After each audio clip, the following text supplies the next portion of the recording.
ಅವರು ಆಣೆ ಮಾಡಕ್ಕೆ ಬರಲಿ ಅಂತ ಕೂಡ ಸವಾಲು ಹಾಕಿದ್ದಾರೆ. ಈಗ ಅದೇನಾಗಿದೆ, ಸದನ ಕಾಲಪ್ಪಾಗಿರೋದ್ರಿಂದ ಅಡ್ಜರ್ನ್ ಆಗಿರೋದ್ರಿಂದ ಅದು ರೆಕಾರ್ಡ್ ಆಗಿರಲ್ಲ. ಅದನ್ನು ಒಂದು ಅವರು ಬಳಕೆ ಮಾಡ್ಕೊಂಡು ನಾನು ಮಾತನಾಡಿಲ್ಲ, ನಾನು ಹೇಳಿಲ್ಲ ಅಂತ. ಯಾರು ಇಂಥ ವಿಚಾರನ ಮಾತನಾಡದೇ ಇರೋದನ್ನು ಮಾತನಾಡಿದ್ದಾರೆ ಅಂತೇಳಿ ತಗೊಳ್ಳಿಕ್ಕೆ ಸಾಧ್ಯ ಇಲ್ಲ. ಅಲ್ಲಿದ್ದಂಥ ಎಲ್ಲ ಸದಸ್ಯರಿಗೂ ಗೊತ್ತು, ಅವರ ಪಾರ್ಟಿಯವ್ರಿಗೂ ಗೊತ್ತು ಇದು ಮಾತನಾಡಬಾರ್ದು ಅಂತ. ಅನೇಕರು ನನ್ನ ಜೊತೆಲೂ ಮಾತನಾಡಿದ್ದಾರೆ. ಬಹುಶಃ ಅವರು ಮಾತಾಡಿರೋದೇ ಮಹಾ ಅಪರಾಧ ಒಬ್ಬ ಸೀನಿಯರ್ ಲೀಡ್ರಾಗಿ. ಇದು ಆಕಸ್ಮಿಕ ಯಾಕೆ ಬತ್ತೋ ಏನಾಯಿತೋ ಮಾತಾಡಿದ್ದೀನಿ, ಇದು ಕ್ಷಮೆ ಕೇಳಿಬಿಟ್ಟಿದ್ರೆ ಇನ್ನೊಂದಷ್ಟು ಅಟ್ಲೀಸ್ಟ್ ಒಂದಷ್ಟನಾರು ಕಡಿಮೆ ಆಗೋದೇನೋ, ಅವ್ರ ಗೌರವ ಕಡಿಮೆ ಉಳ್ಕೊಳ್ಳೋದೇನೋ.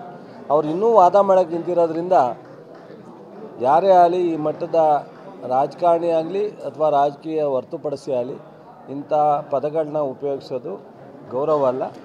ಅವರು ಆ ಥರ ಚಾಲೆಂಜ್ ಮಾಡೋಂಗಿದ್ರೆ ನಮ್ಮ ಲಕ್ಷ್ಮಿಯವ್ರು ಹೇಳ್ದಾಗೆ ಬಂದು ಧರ್ಮಸ್ಥಳದಲ್ಲಿ ಮಾಡಬೇಕಲ್ವ, ಅದನ್ನು ಮೀಟಿಂಗ್ ಮಾತಾಡ್ತಾರೆ.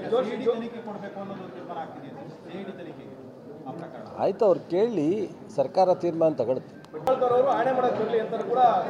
ಈಗ ಅದೇನಾಗಿದೆ, ಸದನ ಕಾಲಪ್ಪಾಗಿರೋದ್ರಿಂದ ಅಡ್ಜರ್ನ್ ಆಗಿರೋದ್ರಿಂದ ಅದು ರೆಕಾರ್ಡ್ ಆಗಿರಲ್ಲ. ಅದನ್ನು ಒಂದು ಅವರು ಬಳಕೆ ಮಾಡ್ಕೊಂಡು ನಾನು ಮಾತನಾಡಿಲ್ಲ, ನಾನು ಹೇಳಿಲ್ಲ ಅಂತ.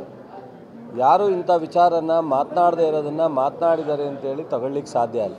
ಅಲ್ಲಿದ್ದಂಥ ಎಲ್ಲ ಸದಸ್ಯರಿಗೂ ಗೊತ್ತು, ಅವರ ಪಾರ್ಟಿಯವ್ರಿಗೂ ಗೊತ್ತು ಇದು ಮಾತನಾಡಬಾರ್ದು ಅಂತ. ಅನೇಕರು ನನ್ನ ಜೊತೆಲೂ ಮಾತನಾಡಿದ್ದಾರೆ. ಬಹುಶಃ ಅವರು ಮಾತಾಡಿರೋದೇ ಮಹಾ ಅಪರಾಧ ಒಬ್ಬ ಸೀನಿಯರ್ ಲೀಡ್ರಾಗಿ. ಇದು ಆಕಸ್ಮಿಕ ಯಾಕೆ ಬತ್ತೋ ಏನಾಯಿತೋ ಮಾತಾಡಿದ್ದೀನಿ, ಇದು ಕ್ಷಮೆ ಕೇಳಿಬಿಟ್ಟಿದ್ರೆ ಇನ್ನೊಂದಷ್ಟು ಅಟ್ಲೀಸ್ಟ್ ಒಂದಷ್ಟನಾರು ಕಡಿಮೆ ಆಗೋದೇನೋ, ಅವ್ರ ಗೌರವ ಕಡಿಮೆ ಉಳ್ಕೊಳ್ಳೋದೇನೋ.